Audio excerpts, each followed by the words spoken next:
the earlier you understand this, I think the better off you're going to be as an agency owner.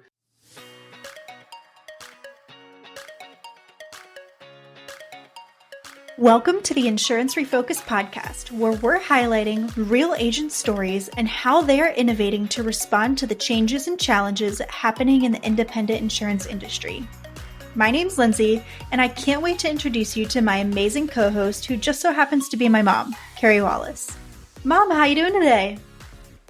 Lindsay, it is a beautiful, beautiful day here. The sun is shining, there is no fog, and the sky is crystal blue. I got to tell you, that's a pretty good day. What do you think? Yeah, I had a 9 a.m. morning meeting this morning.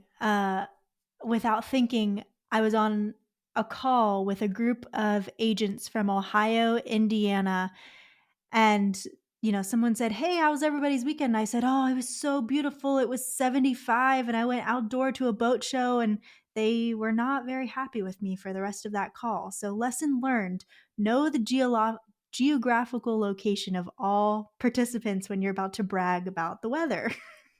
Amen, man. Amen. Here's the deal. We're going to talk about something today that, everybody can plan for where they want to live. That's what I'm going to say, right? So everyone can make, these are life choices. Maybe we shouldn't brag about it, but these are all really nice life choices, right? Yeah. Well, I got to tell you, I'm super excited for today. We are welcoming back a wonderful guest. His name is Eric Garcia of Plan Wisely. Eric, thank you so much for joining us for podcast number 2 in our series. Yeah, thanks for having me back. I guess it's always flattering when someone says, "Hey, come back, come back on the show." Yeah, we're super excited. So for those of you that may have missed the first in the series, we started with, if you're not an agency owner, what kind of financial planning do you need to do to set yourself up in order to become an agency owner? What are the things you should think about from a personal financial standpoint? And today we want to move into, what does it look like?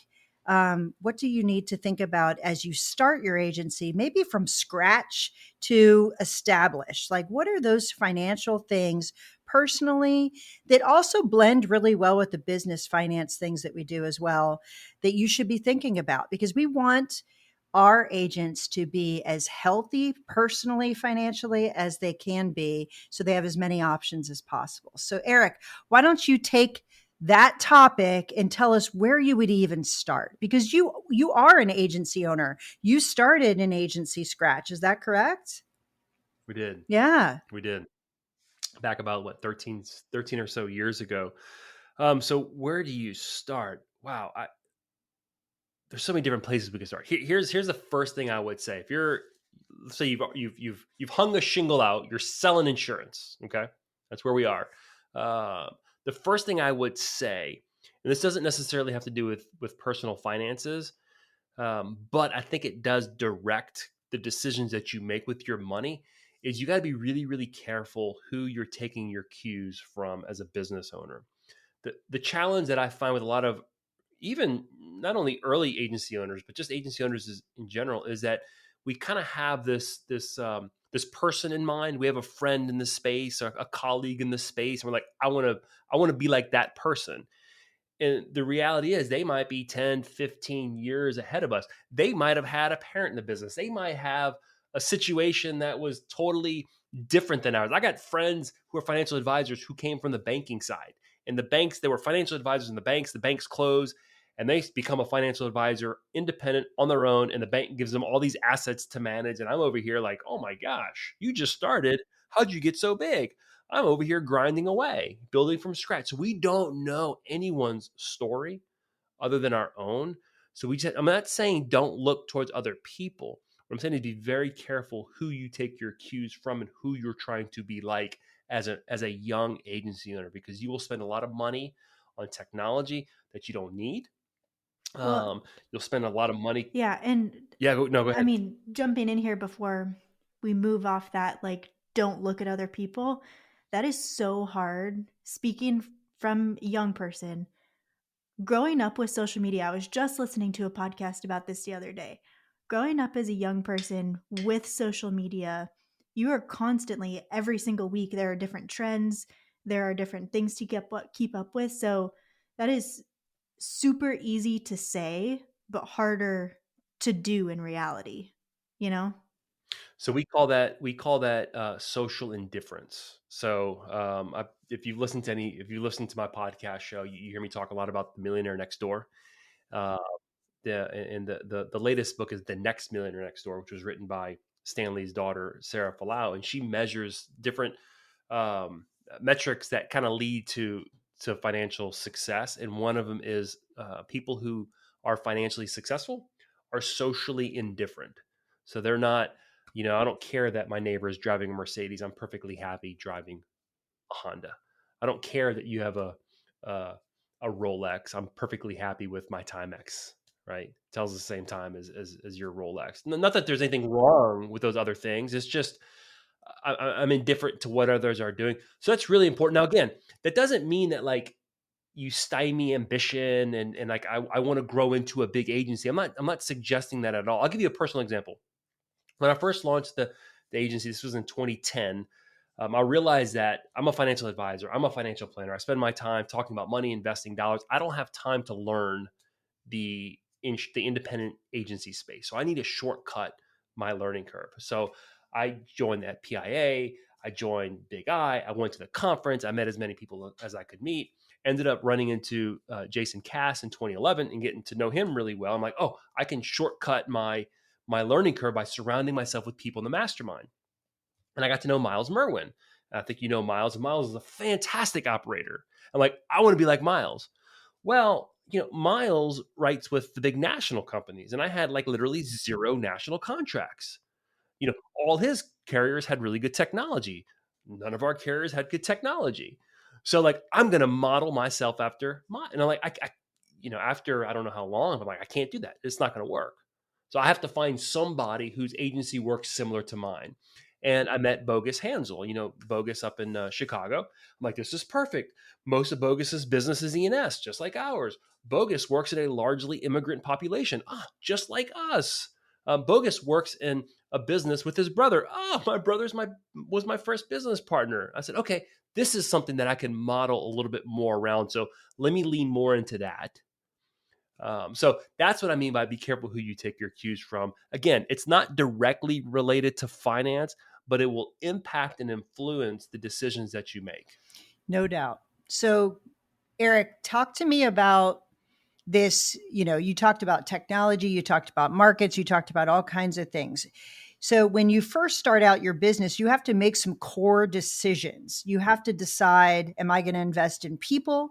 Am I going to invest in tech and infrastructure? Am I going to have a threshold of what I absolutely have to pay myself? Those are also very different things. And what I mean by that is I have a startup business also, but I'm very fortunate. I'm married, and I'm married to someone who makes a nice living. So what I had to pay myself as I started my business is very different than someone that's single that has to support themselves and other people with what they're doing. So talk to me about those kinds of decisions in the beginning. Again, that also widens the gap and the people that you can actually take your cues from. So let's reverse engineer what you just said. You said, I've got a startup and I'm fortunate to be married to someone who makes a good income. So I don't have to draw as much for my business. Okay. So I think the first step is asking yourself the question, how much does my business need to generate for me so I can survive, so I can pay the bills and do what I need to do? Let's start there, right? Do I need to generate, only $20,000 a year because my spouse works? Or do I need to generate $75,000 a year because I'm married, I have 3 kids, and my wife is a stay-at-home mom? Two very different scenarios, two very different pieces of advice that I would give to someone. And that's one thing is that, if you're listening to this and you're like, oh, this is me, I'm a scratch agency. None of this advice is prescriptive. There's a reason why you hire Carey Wallace. There's a reason why you hire me as a financial planner, is because your situation is incredibly unique and it demands specific advice. So there's like, you can go look at, I made this mistake too. I'm like, oh, I'm going to read all the best practices, what is Sure. it, the best practice that they put out every year. I'm like, I'm going to go read that. I'm like, wait a minute. I'm a $300,000 revenue agency, and like there's no real Yeah, categories. good They're luck lumping finding me with yourself like, in there. Yeah, good luck. right? Like I don't know who to benchmark Mhm. myself to, Right. right? That's what I hate about like personal finance budgeting gurus, where they're like, 35% of your income should go towards your housing. Well, wait a minute. You don't know my housing market. You don't know my insurance is $7,000 a year. Is that factored into your 35% or whatever? So like things are very specific and very unique. So you need to start with, what do I need to pay my bills? And that's where you start. Because you got to think, as a scratch agency, and here's something else that I think that early agency owners need to think about. You are an owner of a business that happens to be in insurance. Okay, so you own, let's just say you're by yourself, you don't have a business partner. You own 100% of this company. You own 100% of the stock. Okay, so not only do you make money by showing up and working and selling insurance, but you're building net worth by growing the value of that asset, the company, the stock in that company. Okay, however you're organized as a business. All right, you have to understand that my efforts today not only drive revenue or income to me today, but my efforts today are also building an asset that one day I could possibly sell. That's a mindset that I think is really, really important, that's lost on a lot of agency owners. When I first started our independent agency, I came from the captive world. Then I left insurance completely. Um, so owning an independent agency was a new thing to me, right? Like, it was, when you work for a captive, my God, I think today, like, how easy was it? Like, like 90% of the business decisions that I need to make as a business owner are made for me. I Right. might not like them, but they're made for Right. me. Right. Um, and that was something that I had to change in my thinking. Like, oh my gosh, this is no different than me owning Apple, right? It's just a business that it's closely held, that I operate. I'm responsible to drive it. So I would think that early on is to put on the mindset of a business owner. And an estate attorney friend of mine early on gave me this advice, and this is really, really important. I've alluded to this already. He said, as a business owner, Eric, you make money two different ways. One, as a worker, as an employee. Okay. You show up, and whatever function you play, you sell, you pay yourself a commission. You manage, you pay yourself a fee to manage.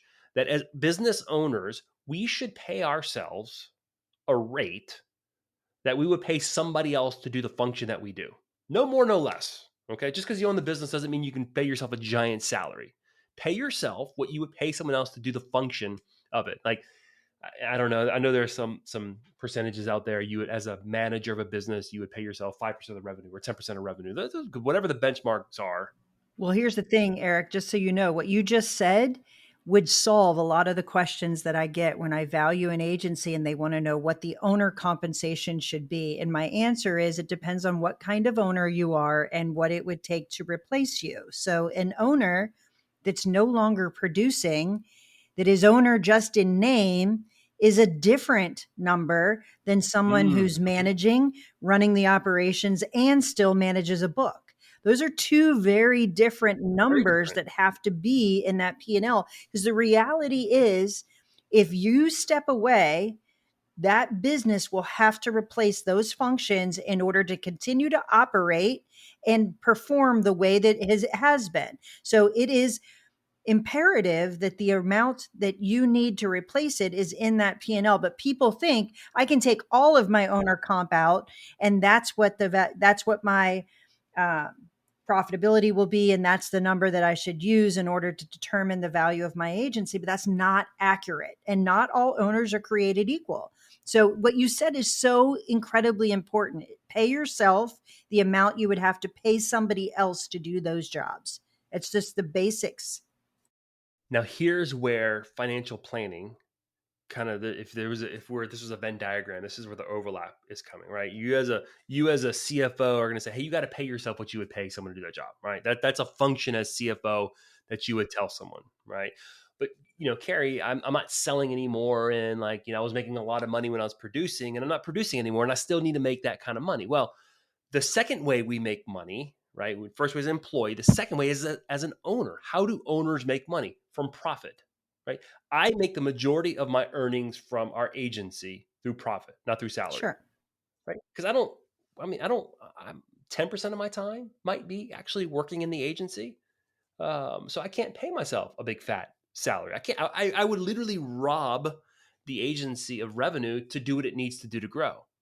So I have to make money through profitability by making sure we're efficient, making sure we use technology as efficiently as possible, making sure we're not overstaffed or not understaffed, um, strategy and whatnot. So we make money two different ways. And it is so important that you understand that early on as an agency owner. I'm actually a little bit jealous when I work with agency owners and they understand that at the beginning of their agencies, because it took me a while to learn that.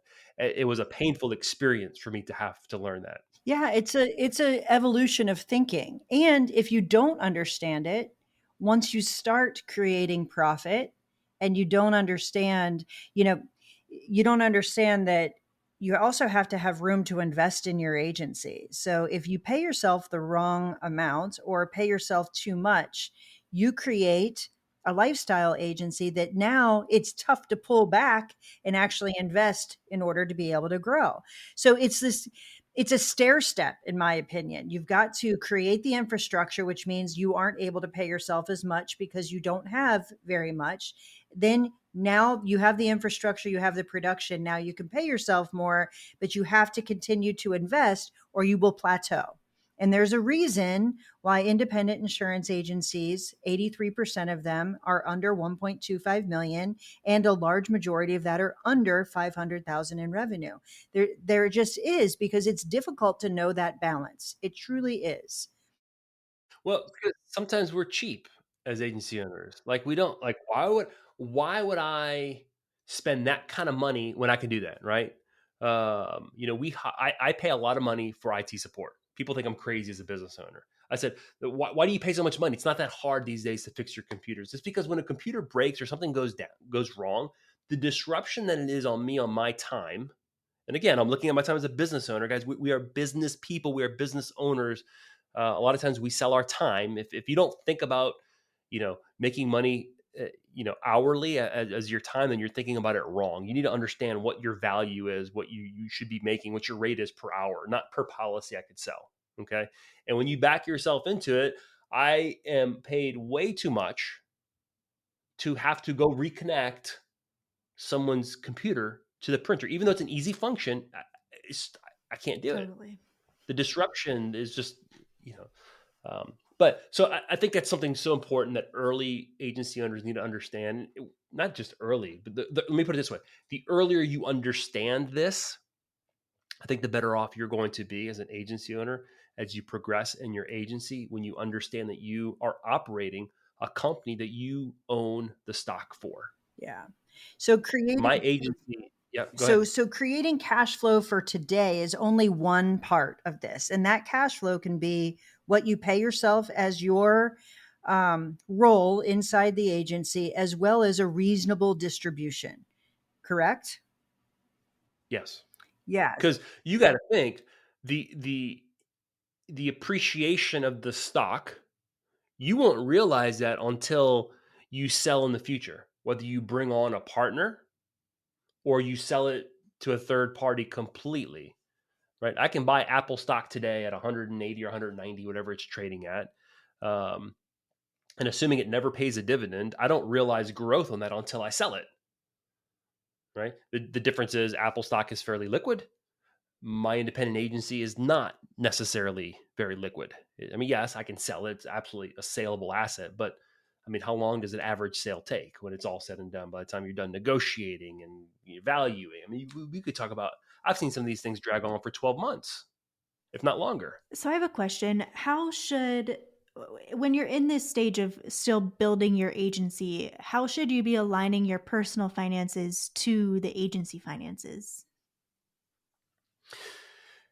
That's a good question. And this is one of the challenges I think for business owners. I think it becomes easier the bigger we get, just because we realize that at some point we're going to realize that our personal finances and our business finances are two very separate animals. I think early on, those things get really confused just because there's just not a lot of revenue. Like, you realize that like all the revenue I'm creating is supporting my lifestyle. So the business, the business checking account is my personal checking account to some degree because there's just not a lot of profit.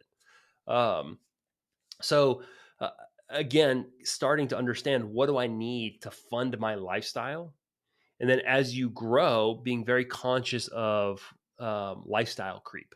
Right, I'm making more money, I can pay myself more. So all of what happens is as the business income increases, my personal expenses are increasing proportionately, and I'm not finding myself in any better financial position other than I buy more expensive things. And that's okay. That might be your gig, and if that's your gig, that's fine.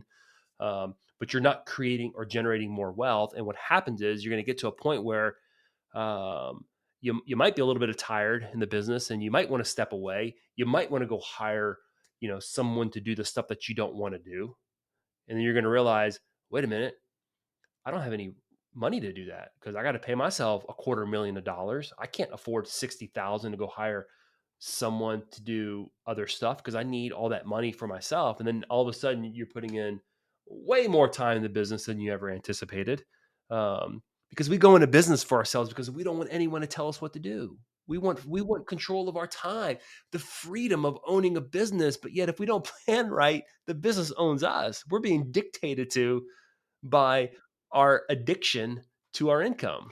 So I like to say that it's creating options for yourself when you take a health checkup of your agency and actually look at what could the profitability be if certain things weren't being run through the business. The reality is anyone who runs a small business knows that there are discretionary expenses that are put through the business as a tax strategy to minimize tax. Like that's just a reality. So but if you get so used to those expenses running through your business and you elevate your lifestyle or you become dependent on those things happening, that's a choice. That means that money could be reallocated and hire a new CSR or hire a new producer or invest in technology or invest in marketing. Sometimes when you go through a health checkup or what evaluation, or you have somebody look at your business with objective eyes, you start to see that there is this potential, but you've got to decide, are you going to reallocate that money towards growth, or do you want to keep spending the money the way that you're spending it? I think that's where personal and business finances come in an impasse, right? Yeah. I- what I'll often say is I help agency owners create um, diversification outside like their main asset. Like we own this illiquid stock. I just can't go sell it. If I need 20,000 to pay tuition for my kids' college, I just can't go sell Garcia Insurance stock on the open market. It doesn't exist, and I can't just go sell a little, a few shares to my business partner because it's just complicated, right? Um, but if I've been intentional in building liquidity, then I've got options. Maybe I don't need to spend the money. Maybe I do. I don't know, but I have options. I'm not backed into a corner, and that's what liquidity does. We also have this aversion sometimes to cash, and I get it. We're entrepreneurs, and we don't want our resources. We don't want our capital sitting idle. Or my God, my business grew by 25% last year. Like, man, I've got an extra $100,000. Let me just reinvest it in my business, and I'll grow by another 25%. Well, it doesn't always happen that way. We're allergic sometimes to cash or liquidity. And I think we have to change that thinking that, man, you know what? I want a giant amount of money of cash in what I call it a work optional account, because at one day it's going to make work optional for me because the money in this investment account is going to generate revenue or income for me that I could replace a function of my job that I don't like, or just get out of the business completely, right? It's making work optional, but it takes an intentional decision for me to start doing that. Now, it could be you could be a real estate person. I personally don't like real estate. My dad didn't like owning real estate. So like, or it was just kind of ingrained in me. Like, I don't want to be a landlord because like, so like, I don't like real estate for that reason. Not because it competes. Some people are like, oh, you just think it competes with investment dollars for you. No, I just don't like real estate, especially in our market in New Orleans where taxes and insurance are so high that, I mean, it really has to make a lot of sense to a lot of these real estate deals, when you break it down, the return isn't as high as you think it is when you start factoring in some of the other costs associated with real estate. I'm not against it. Um, but real estate isn't necessarily liquid. If it's cash flowing, that's one thing. But the point is liquidity, cash flow. If everything is tied up in your income and your lifestyle, you're going to have problems. And early scratch agencies are in a position to make hard decisions today so that 5 or 10 years from now, they don't have to make those hard decisions. Yeah, making disciplined decisions and informed decisions, I think it catapults you past those that maybe don't know how to make those decisions. So let's just recap here. If you're a scratch agency and you are working towards creating the cash flow for today and the equity for tomorrow, what are the key things you should do? I think that number one, you said find someone that is relatable to compare to. Don't compare yourself to everyone out there. Is that a fair summary of what you said? Yeah, pick your cues, take your cues from people that align with Yeah. your mission, your values. Surround yourself with professionals that are going to keep you accountable to that and kind of prod you along. Yeah. So what other bits of advice would you give them? So definitely, set the right expectations for what to compare yourself to, and really make sure either that or don't compare at all and set your own expectations, right? Yeah. Um, yeah, but I think it's good to have people to look up to. You kind of want to have a group of people that you can look up to. So I think it is, y- you want to go into things with, or at least have a network of people who've done it, who've been there that you can tap into, right? You might not have a ton of money, but you might have a ton of social and relational capital with people who've been there who can really pour into you. And let me tell you that our industry is so great at that. There's so many people who are willing to take time and pour into you. Um, in this, making these decisions early, the discipline that we're talking about, making it early, the impact and influence that it has on personal finances is debt. We come into the agency sometimes with debt. Sometimes we have to take debt on to fund our agency. And I'm not against debt. I just think we need to be very critical of any time we borrow money to consider whether or not there's a justified return on investment on taking that. Like the interest that I'm paying to service that debt, is it worth the potential return, right? So sometimes it does make sense to borrow money to hire a producer, right? That's a pretty good no brainer, especially early on. But do you keep doing that endlessly? I don't know. Maybe not.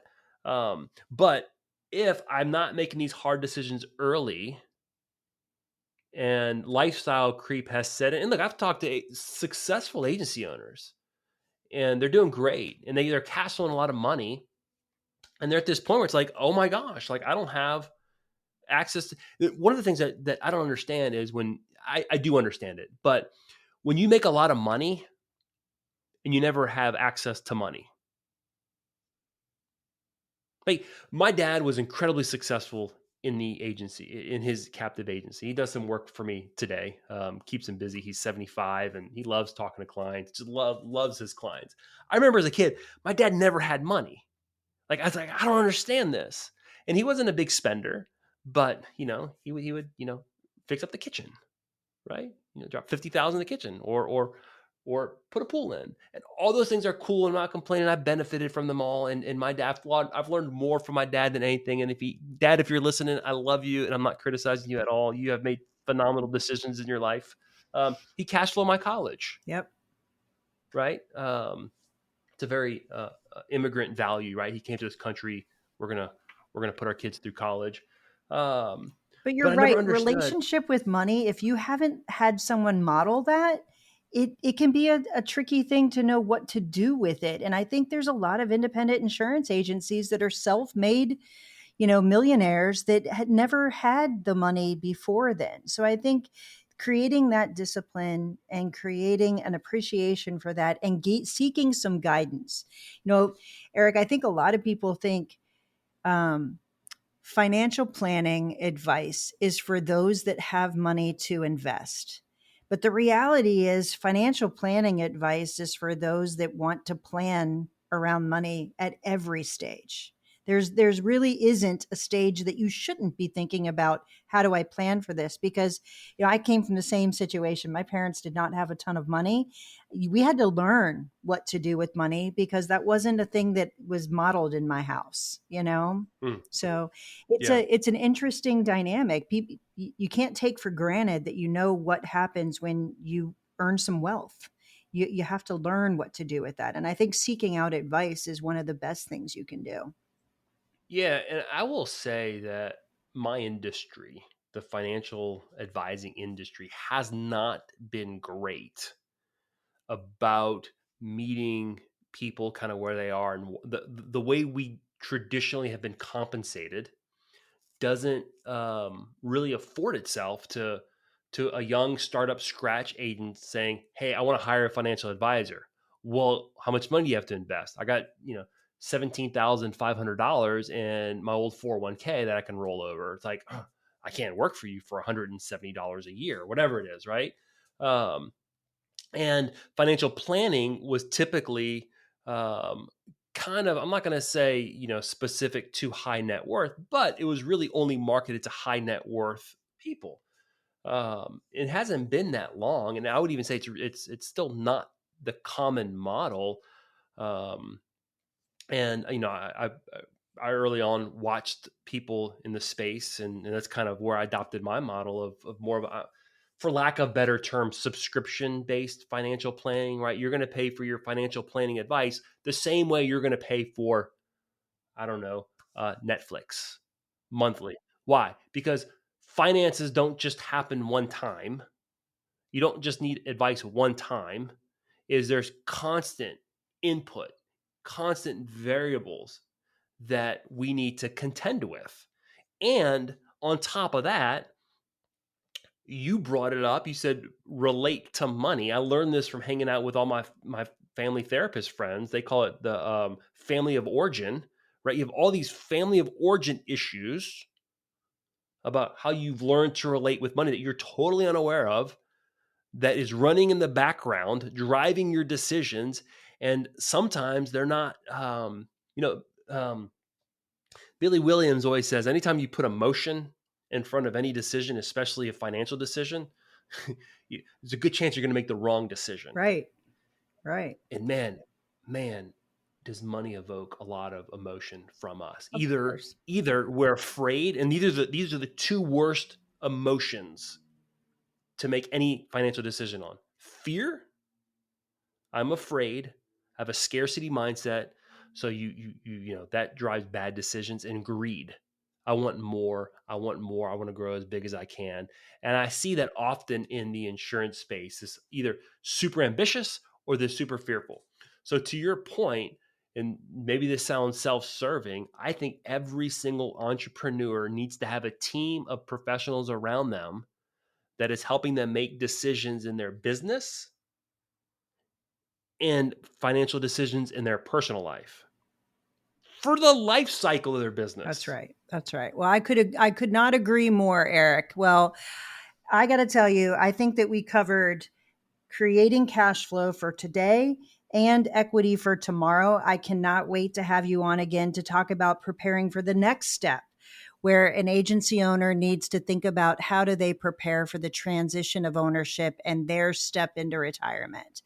Thank you so much for being a guest on our podcast and stay hanging with us to do this series, Eric. If someone's listening to this and they want to reach out to you and talk to you about their situation, how can they reach you? Yeah, you can visit me on my website, plan-wisely.com, WISELY.com. And there's a link to my calendar. I'd love to have a conversation with anyone so I can tell them how we work with agency owners. I love it. Well, thank you so much, Eric. Thanks so much for tuning in to the Insurance Refocused podcast. If you enjoyed the episode, please be sure to hit subscribe and leave us a review so you'll never miss us. Want to learn more about how Agency Focus can help you grow your agency? Head to agency-focus.com or email Carey directly at carey@agency-focus.com. If you need to get in touch with me, feel free to shoot me an email at lindsay@agency-focus.com. Thanks so much for tuning in. We'll see you next week.